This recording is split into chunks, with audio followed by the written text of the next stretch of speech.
nyaman. Di dalam kenyamanan saya menderita melihat orang begitu banyak susah, terutama dalam bidang hukum.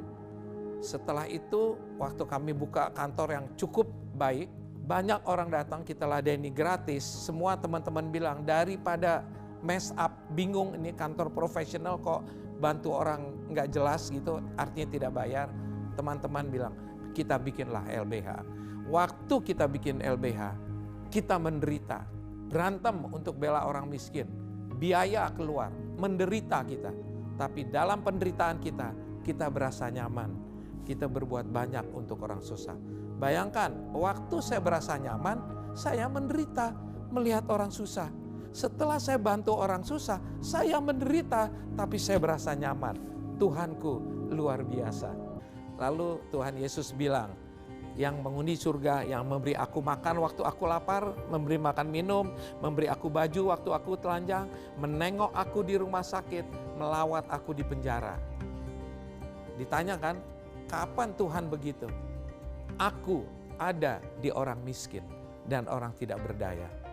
Itulah yang menyentuh hati saya. Berarti kita harus pergi ke penjara-penjara untuk membantu mereka yang miskin dan teraniaya. Ini daripada itu. Jangan sampai kau lebih pintar dalam soal hukum, sedangkan dalam firman engkau kosong. Hati-hati, engkau pintar dalam bidang hukum, tapi kau tidak punya hati, berbahaya nanti. Oke? Jadi marilah bekerja seolah-olah untuk Tuhan. Kalau orang kerja cari uang, cari ini, coba ikuti firman, cari dulu kerajaan surga dan kebenarannya, maka segalanya ditambahkan. Satu pesan saya untuk para pengacara, pergi ke pengadilan bukan cari menang, pergi ke pengadilan untuk menegakkan keadilan.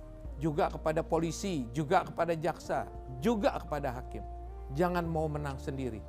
Semua tugas kita adalah menegakkan keadilan. Belajar ilmu hukum, belajar firman juga. Apa perintah Tuhan? Damaikan orang. Jadilah juru damai supaya engkau dipanggil anak-anak Tuhan punya tempat di surga.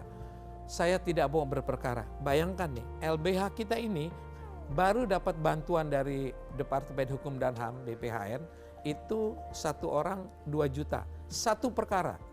Jadi kalau ada orang kita bikin perkara, orang datang ribut, dapat nomor perkara, kita dapat uang. Hidup ini istilahnya ada bantuan dari perkara. Begitu ada perkara, kita dapat duit. Tapi Tuhan bilang apa? Berdamai kau, damaikan orang, mendamaikan orang. Tidak ada perkara, tidak dapat nomor perkara, tidak dapat duit dari BPHN.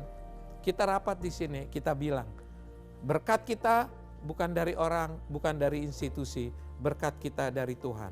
Perintah Tuhan apa? Damaikan orang. Maka engkau menjadi anak-anak Tuhan, punya tempat di surga. Kita nih, mestinya dari muda mesti tahu, hidup kita tidak berhenti di kematian. Kematian adalah permulaan hidup yang sesungguhnya. Makanya saya berulang kali bilang, jangan kau tukar hidupmu yang sebentar ini dengan kejahatan, sehingga hidupmu yang panjang itu sia-sia. Hidup kita sekarang nih di dunia dibandingkan hidup nanti, it's just like a blink in the eyes. Segitu, berapa umur kita? 70-80 tahun, itu cuma sekejap. Setelah itu kau pertanggungjawabkan hidupmu. Bukan setelah umur 70 nih, dari muda saya sudah berpikir begitu.